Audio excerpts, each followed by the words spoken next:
सरकार ने आज बिल रख दिया। अभी तक तो हवाई बातों पर खूब चर्चा हुई, खूब आप लोगों ने शंकाएं जाहिर की कि मुसलमानों के हक को छीना जा रहा है। अब जो बातें सरकार ने बताई, आप बताइए इस बिल पर आपको क्या आपत्ति है? पॉइंटेड जवाब दीजिए। देखिए, हम पॉइंटेड जवाब ही देंगे। अभी तो हमने सुन रहे थे हम अनुराग ठाकुर जी को, ऐसा लग रहा था कि चुनावी भाषण दे रहे हैं। ये हो गया, कांग्रेस ने ये कर दिया, उसने ये कर दिया, उसने ये खा गया, उसने ये। कोई सदन में भाषा है? ना कोई तथ्य आपके पास, ना कुछ है। आप कहते हो आपने डिजिटाइजेशन कर दिया है, आप कितनी बार पेपर मांगेंगे?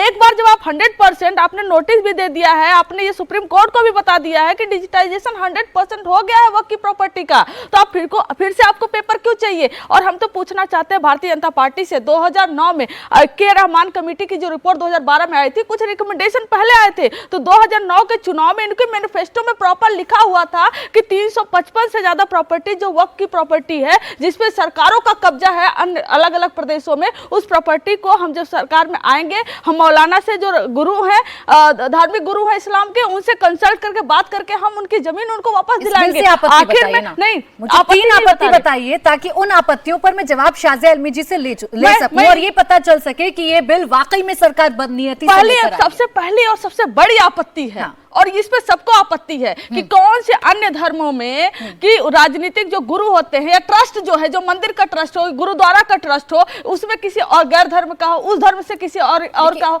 यहाँ पर मेजोरिटी किसको किया जा रहा है? मेजोरिटी आरएसएस के लोगों को बैठाएंगे। देश के मुसलमानों के लिए बिल आया है, कंचना जी, आज चूंकि देश के मुसलमानों के लिए बिल आया, तो मैं तो आपसे यही चाहूंगी कि आज का हम दिन पूरा देश के मुसलमानों को डेडिकेट कर दें और वक्फ संशोधन बिल पर ही चर्चा कर लें बिना किसी कंपैरिजन के। तो आप चलिए यही समझा दीजिए कि गैर मुस्लिम जो लोग हैं अगर सदस्य बन जाएंगे इस बिल के, तो समझाइए मुझे क्या बिगड़ेगा?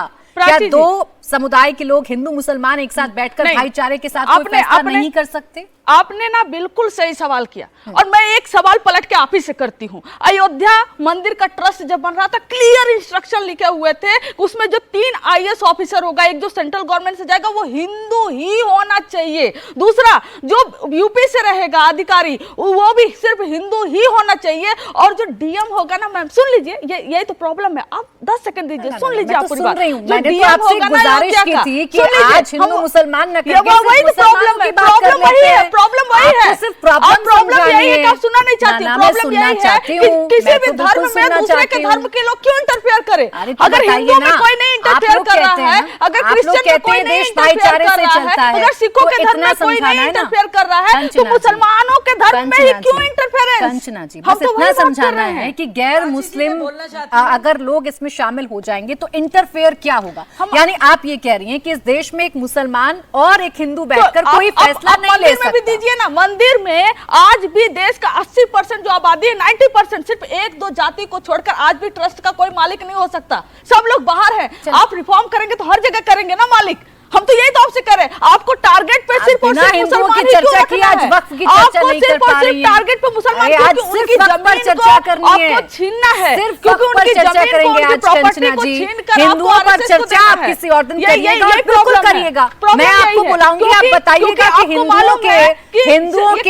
हिंदुओं के धर्म में अगर सिर्फ काउंटर ही लेना है ना, अगर सिर्फ काउंटर ही लेना है कंचना जी, तो बोर्ड यानी कि वक्फ बोर्ड और मंदिरों के जो प्रशासन होते हैं, मंदिरों के जो प्रशासन होते हैं, मंदिरों के जो बोर्ड होते हैं, उसमें अंतर होता है। कोई आपको ये नहीं कह रहा है कि मस्जिद की कमेटी में कोई गैर मुस्लिम दाखिल हो रहा है।